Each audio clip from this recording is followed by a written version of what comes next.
Thank you for finding Thought Capture. This is a podcast that's delivered to you to provoke thought. The subject assumes that you are a follower of Jesus Christ and that you are attempting to develop spiritual discipline in your life. That's a good thing. True discipline always requires critical examination of your thought life before you can begin to address your behavior. I'm David Pierce, your host. I'm still working myself on many of the issues that I present. They say a good speaker is someone who is still a student. So by no means am I claiming mastery on these hard topics. Today I want to address your threshold for disappointment in people. I heard a pastor say once to me, church would be okay if it weren't for people.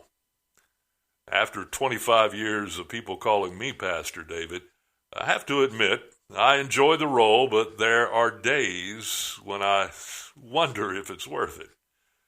Because professing Christians often disappoint me. I'm sure I have disappointed them. It seems that we all have a very high expectation of others, maybe much higher than we have for ourselves. Yet our faith teaches us to love people in spite of their character flaws. But in practice, we cut people off from our love when they fail us or embarrass us, particularly if they lie to us, break a promise, or betray loyalty. We desire forgiveness when we are the offender, and we want justice when we are the ones that have been offended. Early on in Jesus' ministry, he had begun drafting disciples, men that he would invest his life into. And John added this inspired commentary in the narrative. He inserts in John, the 2nd chapter, verses 24 and 25, "But Jesus did not commit himself to them because he knew all men. And he had no need that anyone should testify of man, for he knew what was in man." Jesus knew these men would disappoint, but he would disciple them anyway and love them. They would not deter his mission in their lives. Even Judas was treated well. We're even shown this principle in the conversation that the master had with Peter when he prophesied, "Peter, you will deny that you even know me 3 times before the cock crows." Then after the resurrection, Jesus cooked breakfast for all of the disciples who had abandoned him in his hour of need.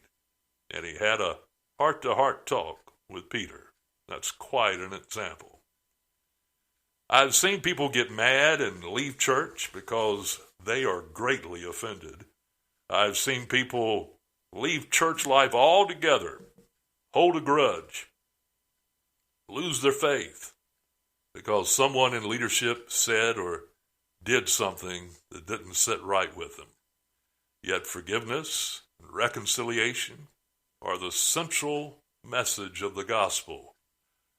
There's a lot of emotional baggage in church that's killing our witness and keeping us all in bondage. Let me make a bold statement here. Among Christians, nothing, and I do repeat, nothing should ever be irreconcilable. We enter into relationships aware that we will need forgiveness, and we are beforehand committed to be forgiving because we know people sin. The parable of the lost son, some refer to it as the story of the prodigal son, is actually more about the son who stayed home and brooded over the party that was thrown for his brother after the reconciliation between the father and the son. Last statement before I let you go. Don't let people sour your faith. See people the way Jesus sees them, prone to selfishness. We're all projects that need mercy and grace. I'm David Pierce. This has been Thought Capture, and I would love to hear from you in the comments section. Please subscribe so you can follow the podcast.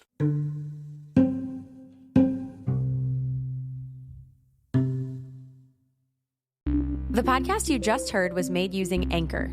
Ever thought about making your own podcast? Anchor makes it really easy for anyone to get started. It's a one-stop shop for recording, hosting, and distributing podcasts. Best of all, it's 100% free. Sign up now at anchor.fm/new. That's anchor.fm/new to get started.